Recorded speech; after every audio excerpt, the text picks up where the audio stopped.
అందరికీ నమస్కారం. అందరు బాగున్నారా? నేను చాలా బాగున్నాను.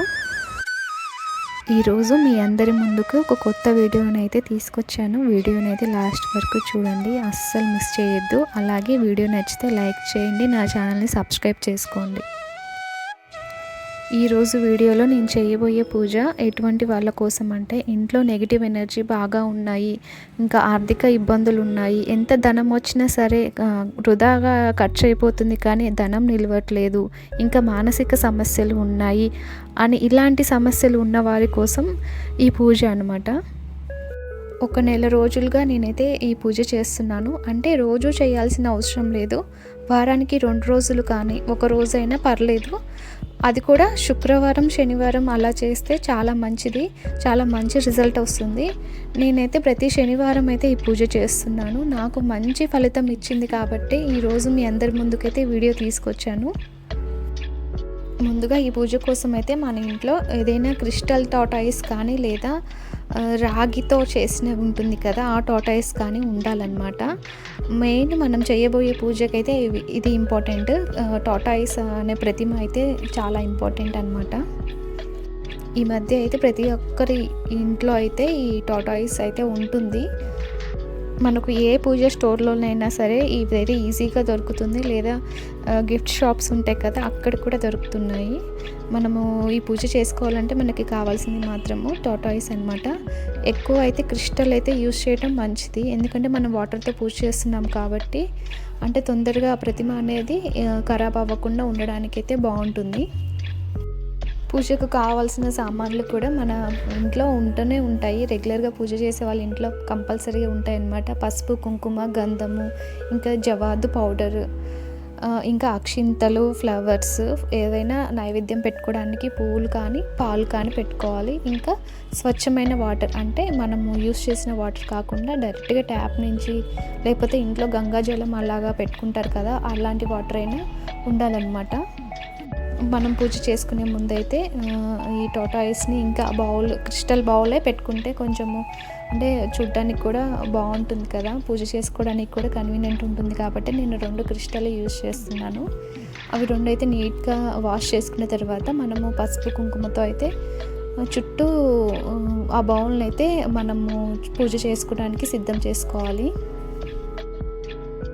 తర్వాత మనము బౌల్ లోపల అంటే కూర్మాన్ని పెట్టే ముందు అయితే మనం అక్షింతలు, పసుపు, కుంకుమ, గంధము, ఇంకా నేనైతే జవాదు పౌడర్ కూడా వేసుకుంటున్నాను. ఎందుకంటే జవాదు పౌడర్ స్మెల్ వల్ల ఏంటంటే బ్రెయిన్ యాక్టివేట్ అవుతుంది. అంటే మన మనసు బ్రెయిన్ అనేది అంటే డైవర్ట్ అవ్వకుండా కాన్సన్ట్రేషన్ చేయడానికి కూడా యూజ్ అవుతుంది అనమాట. అందుకే మనము పూజ చేస్తున్నప్పుడు ఎక్కువగా జవాదు పౌడర్ యూజ్ చేస్తాము. ఆ స్మెల్ వల్ల ఏంటంటే బ్రెయిన్ అనేది ఎటువైపు ఏది ఆలోచించకుండా పూజ మీదనే ధ్యాస ఉండేలా చేస్తుంది. అందువల్ల జవాదు పౌడర్ యూజ్ చేస్తారు. అంతేకాకుండా విష్ణుమూర్తికి ఏంటంటే మంచి అలంకరణ, ఇంకా మంచి సువాసనలు కలిగిన పూజ సామాన్లతో పూజ చేయటం వల్ల మంచి రిజల్ట్ వస్తుంది అంటారు. అందువల్ల విష్ణుమూర్తికి కానీ లక్ష్మీదేవికి కానీ మనము జవాదు పౌడర్ ఎక్కువ యూజ్ చేస్తుంటాము. మన ఇంట్లో కానీ మైండ్లో కానీ నెగిటివ్ ఎనర్జీ ఉన్నా సరే అది రిమూవ్ అవుతుంది. తర్వాత మనం ఆ బౌల్లో కూర్మం ఉంచుకొని, కూర్మం మీద అంటే పైన భాగం ఉంటుంది కదా, మిడిల్ భాగము, ఆ ఏరియాలో అయితే పసుపు, కుంకుమ, అక్షింతలు, గంధం వేసి, తర్వాత స్వచ్ఛమైన వాటర్తో అయితే ఓం నమో నారాయణాయ లేదా ఓం శ్రీ మహావిష్ణువే నమః అనుకుంటూ వాటర్ అయితే పోయాలన్నమాట. కొంచెం కొంచెం వాటర్ పోస్తూ ఉండాలన్నమాట. అంటే మనము అభిషేకం అయితే ఎలా స్లోగా చేస్తామో అలాగా కూర్మం పై భాగం నుంచి అయితే పోస్తూ ఉండాలి.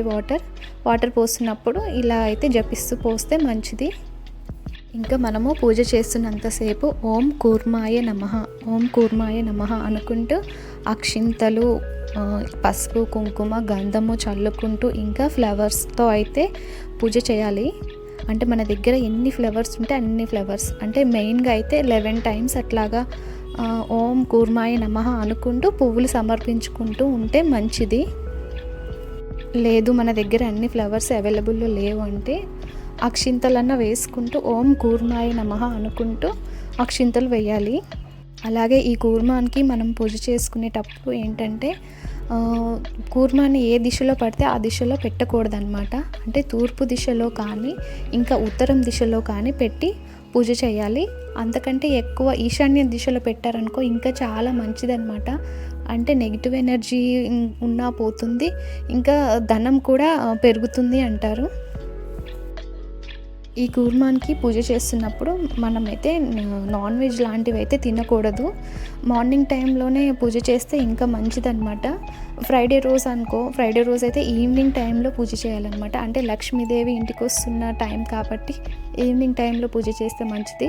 సాటర్డే అయితే మార్నింగ్ మనం పూజ చేసుకున్నాక ఈ కూర్మానికి పూజ చేసుకుంటే మంచిది.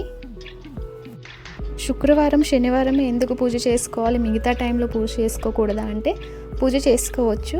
కాకపోతే శుక్రవారం శనివారం అంటే లక్ష్మీదేవికి ఇంకా వెంకటేశ్వర స్వామి అంటే విష్ణుమూర్తికి ఈ పూజలు చేస్తాం కదా ఆ 2 వారాల్లో. అందువల్ల మనము ఆ 2 రోజులు అయితే కంపల్సరీగా పూజ చేసుకుంటే మంచి రిజల్ట్ వస్తుంది.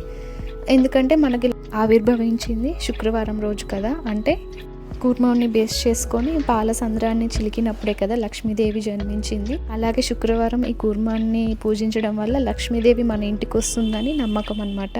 అంటే మనము పూజ మొత్తం కంప్లీట్ అయినాక 1 రూపీ కాయిన్ అయితే కంపల్సరీగా వాటర్లో అయితే వేసుకుంటే ధన యోగం అనేది పెరుగుతుంది.